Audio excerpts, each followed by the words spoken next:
Now we can talk about the visual cortex. Last time we talked about the lateral geniculate nucleus, which is part of the thalamus. It gets its input from the retina, but the axons that come out of the LGN go to the visual cortex. So the visual cortex is part of the occipital lobe of the cerebral cortex. Here you can see that it takes up most of the occipital lobe, and it's divided up into regions. And in fact, the input or the axons that come out of LGN that come into visual cortex project directly to this region right here, which is just which is called V1 here, but it's also called, goes by different names. So sometimes we call it V1. Sometimes it's referred to, so that means also it's called primary visual cortex.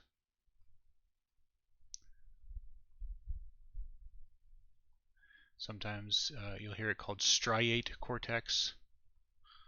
All of these are just different names for the same region. But it's the part of visual cortex that gets direct input from the LGN. And you can see it's right here at the very most posterior pole of the occipital lobe, but it does kind of wrap around the medial surface. So this is the medial surface of the brain, and here's the rest of V1 here in yellow. And this is what it looks like in the monkey brain. So on the right is a human brain, this is a monkey brain, and it's also called, by the way, area 17. That's another name for visual cortex. So area 17. So that's the Brodmann's area that corresponds to this region. So again, human, it looks like a relatively small area compared to the region, the corresponding region in monkey. But again, remember that the human cerebral cortex is much larger, and so what that means is that the rest of the cortex, as we'll learn later, is responsible for a lot of processing of sensory information, whereas the monkey cortex and other mammalian primary cortical sensory regions are much larger because they don't process sensory information at quite as complex a level as human brains do. So a few important properties about primary visual cortex and about sensory systems generally is that they exhibit a property called topographic mapping, and in this case, in the visual system, we call the topographic map a retinotopic map. And the idea of retinotopy, or having a retinotopic map, is pretty simple. It just means that if this down here is the retina, so here's the retina, and neurons in the retina, retinal ganglion cells, their axons project to neurons in the LGN. And so if you have a group of neurons that are close together in the LGN, their axons are going to project to neurons that are close together if neurons in the retina project to axons in the LGN and they're close together, then the neurons they project to will also be close together. And that's true at the next level too. So neurons in the LGN that project up to the striate cortex or primary visual cortex will also be close together. And so what that means is that there's basically a map of the retina at each level. So if you were to map the position of neurons in the LGN, they would keep more or less the same relative position as their counterparts in the retina. And the same is true in visual cortex. So if you map the position of neurons in the visual cortex, they get input from neurons that are similarly positioned in the retina. And this is what that looks like over here on the right. So if this is your visual field, this is the image that you're looking at, this is the position of the neurons in the visual cortex, roughly, mapped to the part of visual space they look at. So neurons in this region over here, for example, where you're kind of seeing this lady's eye, are seeing this part of the visual field here. And that's true going all the way across. So this region here corresponds to this region here. So again, there's a map of visual space inside the visual cortex, inside the LGN. This shows up in other sensory systems as well. So later on, when we get to the somatosensory system, for example, we'll talk about a somatotopic map. That's just a map of the body on the brain. There's also a tonotopic map in the auditory system.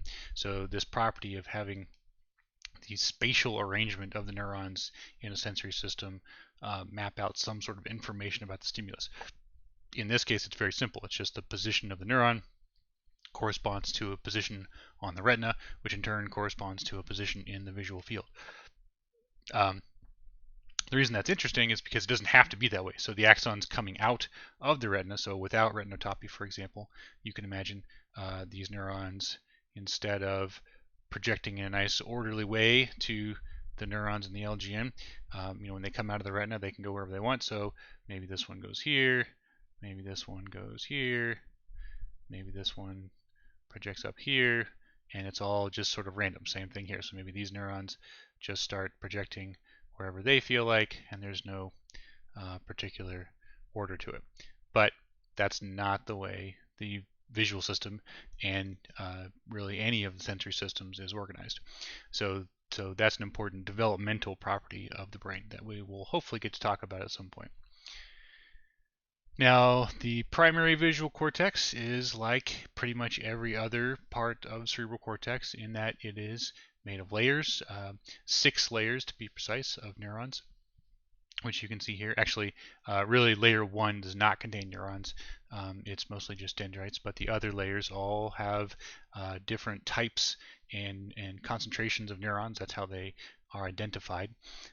So there are 6 sort of numbered layers, and this layering system is applies to the entire cerebral cortex, but in primary visual cortex, this layer here, layer 4, turns out has 3 sublayers. So we divide layer 4 into layer 4A, 4B, and 4C, and then layer C has 2 sublayers within it. So it's layer 4C alpha, layer 4C beta.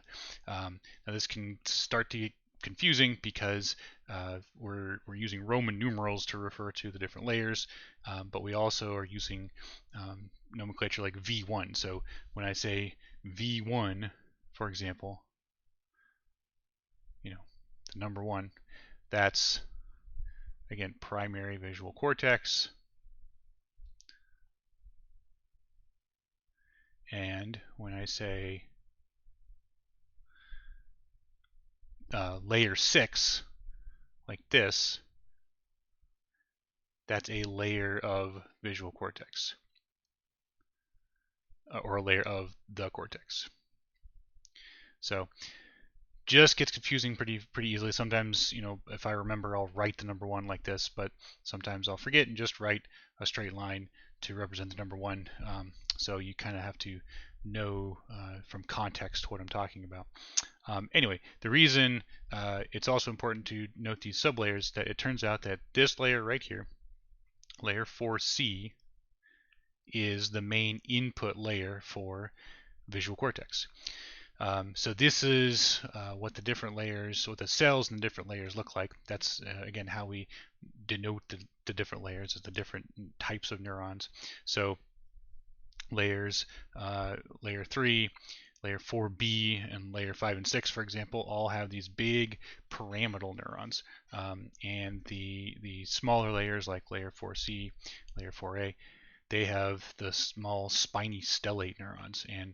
And again, those are just referring to the shape of the cells. So the pyramidal neurons are big and kind of pyramid shaped, and they have a big axon that comes out and goes to other parts of cortex or other parts of the brain, and then one big dendrite called an apical dendrite that sticks up and goes to other layers or gets input from other layers. And the spiny stellate neurons are smaller, their axons are much shorter, and their dendrites make kind of a star-like shape around the cell body. Generally speaking, these big pyramidal neurons are output neurons. So output from this part of the cortex to a different part of the cortex or to a different part of the brain usually is going to come from these big pyramidal neurons. So all these axons are going to leave this part of the cortex and go to a different part of the cortex or some other part of the brain. Whereas the spiny stellate neurons are, for the most part, input neurons, or in some cases for sort of intracortical processing. So inputs from other parts of the brain or from other cortex, other regions of cortex will come in to these spiny stellate neurons. And in particular, like I said, layer 4C is the main input layer for the primary visual cortex. So all the input to primary visual cortex comes from the lateral geniculate nucleus. Remember, that's in the thalamus. And we are actually going to keep those different layers segregated. So remember, we said that the LGN is split into layers, and each layer gets input from a different eye and different type of retinal ganglion cell, and we're going to maintain that segregation in primary visual cortex. So for starters, layers 1 and 2 of the LGN, those are the two magnocellular layers that I have in green here, they are going to project primarily to layer 4C alpha. So all the axons that come out of the layers 1 and 2 of the LGN go to neurons, again, spiny stellate neurons in layer 4C alpha of primary visual cortex. Meanwhile, the parvocellular layers, their axons come into the primary visual cortex and go to layer 4C beta. So that's layers 4, 5, and 6 of the LGN that project to layer 4C beta of primary visual cortex. And we're also going to keep inputs segregated by eye. So if you remember, let's go back actually. So remember that the contralateral eye projects to layers 1, 4, and 6 of LGN, whereas the ipsilateral eye always projects to layers 2, 3, and 5 of LGN. And we keep those separated too.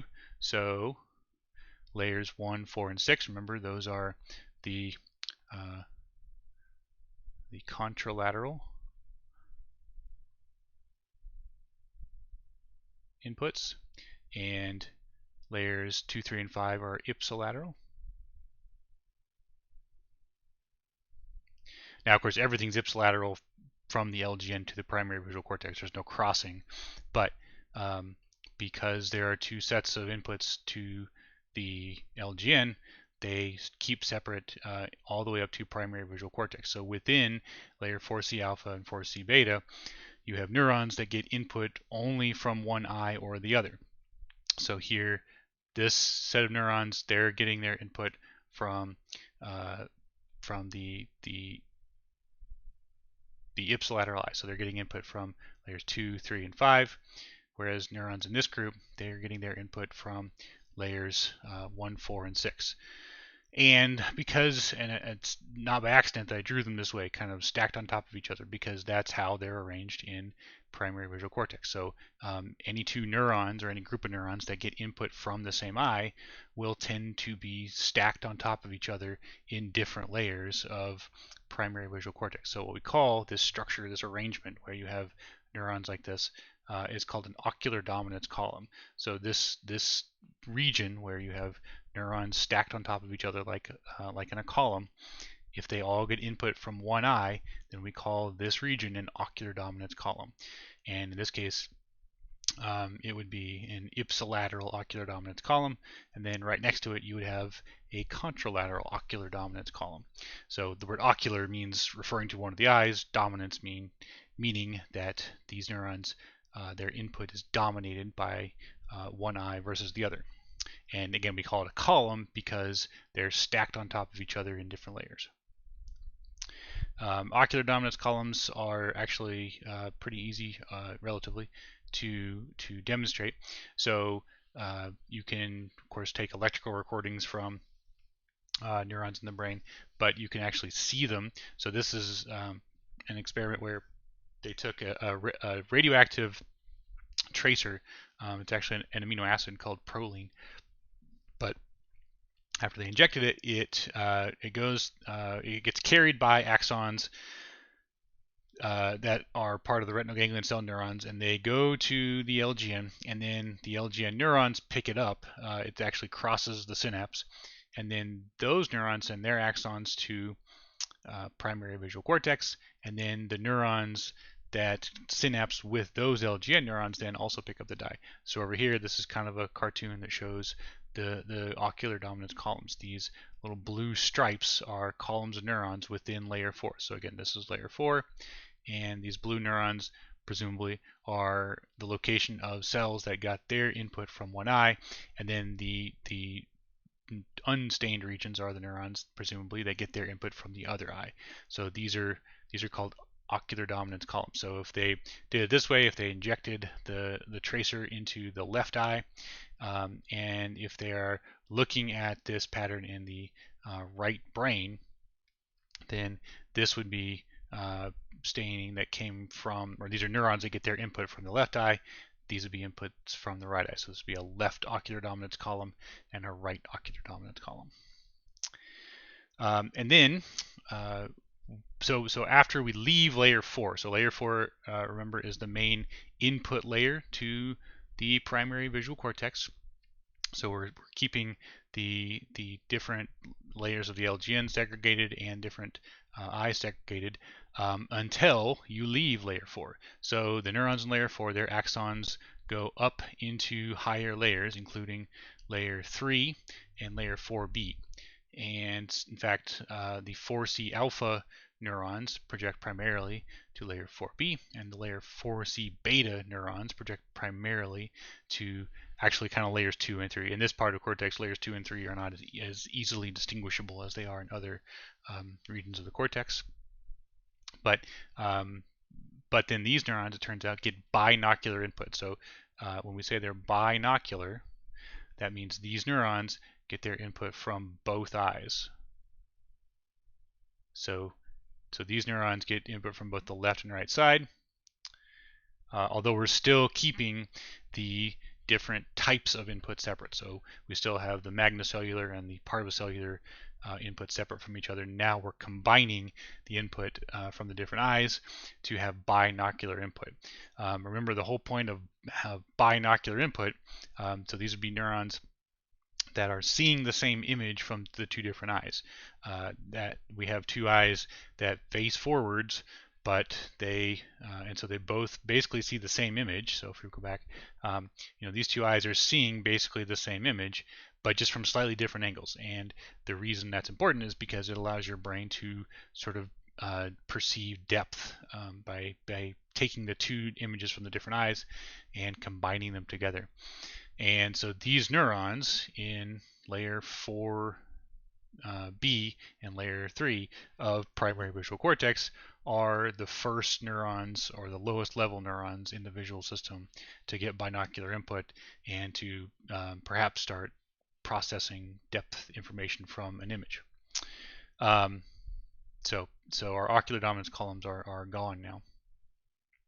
And then finally, the other neurons, other layers of primary visual cortex are responsible for the outputs from visual cortex. So layer 4C, like I said, is the main input layer, and then they communicate with layer 4B and layer 3, and then also either directly or indirectly with the lower layers, layer 5 and 6, and that's where those big pyramidal output neurons are found. So layers 5 and 6, their outputs go to other parts of the brain, including the pons and the superior colliculus. Those are parts of the brain stem. Superior colliculus is part of the midbrain. And so we said before that there's also projection from the retina to those regions, and so those are important for a lot of visual reflexes, and so this projection from the cortex is important for that, especially for suppressing those reflexes. So one of the things the cerebral cortex really does, and we'll talk about this more later when we get to the motor systems, but the cerebral cortex spends a lot of time actually suppressing other parts of the brain and suppressing sort of automatic reflex-like movements. So that projection is important in that regard.